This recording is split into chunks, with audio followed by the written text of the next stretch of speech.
Welcome to Stephen AI FM, Louth and Proud. This week, we're diving deep into the local courts to unpack the cases that, honestly, should have everyone's attention. Let's get right into the report. A savage, cruel and prolonged attack. Now, those aren't my words. They're the words of a judge, right here in Dundalk Circuit Court. And that's our starting point for this week's Scumbags of the Week. And believe me, it is a stark look at the brutal reality of what's happening behind closed doors in our own community. So, here's the roadmap for today.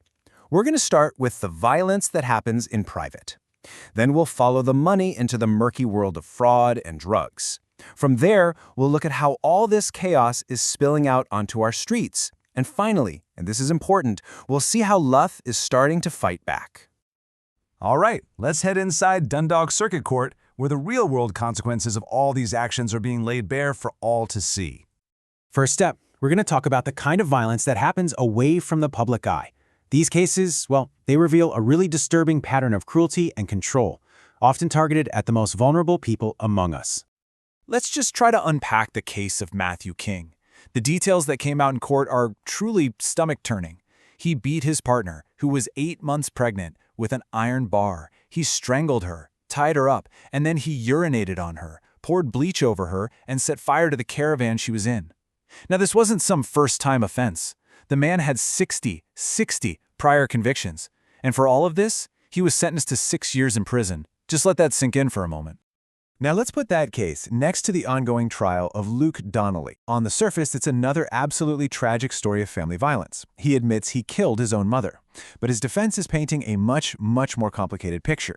They're talking about years of alleged abuse that led him to just lose all control. And this is where the law gets really tricky. The court has to figure out, was this a planned, premeditated act? That's murder. Or did he lack the intent because of his state of mind? That could be manslaughter. Two horrific outcomes, but two very different legal battles. But, violence doesn't happen in a vacuum. It's often just the ugly endpoint. So now, we're going to look at what fuels so much of it. That hidden criminal economy of fraud, drugs, and crushing debt. Okay, this first number, €66,000. It represents a huge breach of trust. A nurse, Amanda Curley, billed for 99 shifts she never even worked, effectively stealing that money from St. John of God Services. And as the judge pointed out, this isn't just theft from a big organization.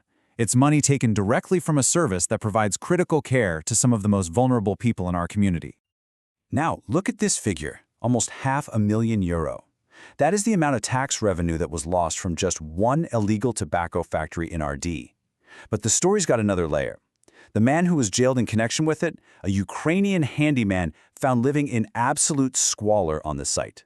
His lawyer argued he was just a pawn, the lowest guy on the totem pole, which really shows you the levels of exploitation that go on inside these criminal rings. And we see that same pattern again, preying on the vulnerable. Gardaí found €72,000 worth of drugs linked to a man named Mark Campbell. But where did they find them? They were stashed in his neighbor's coal shed. The judge was crystal clear on this one.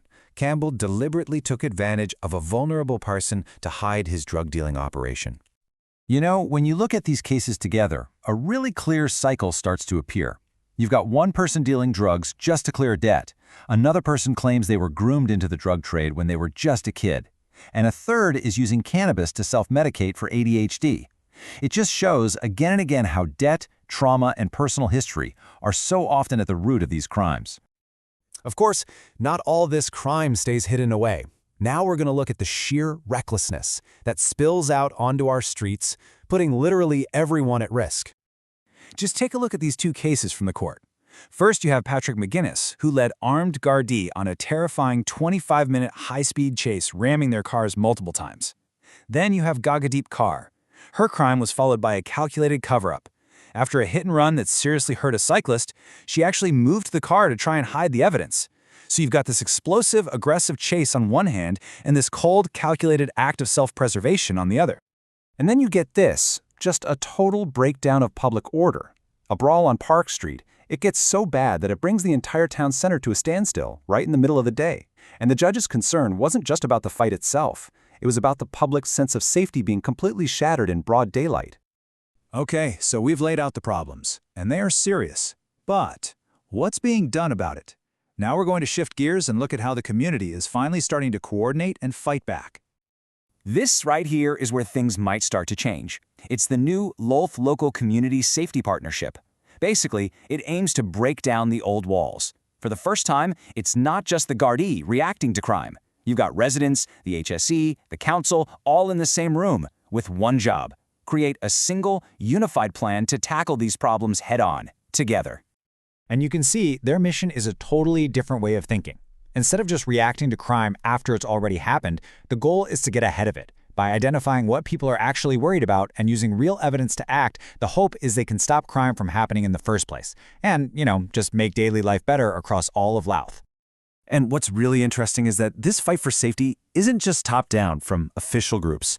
It's happening at the grassroots level too, tackling problems both old and new.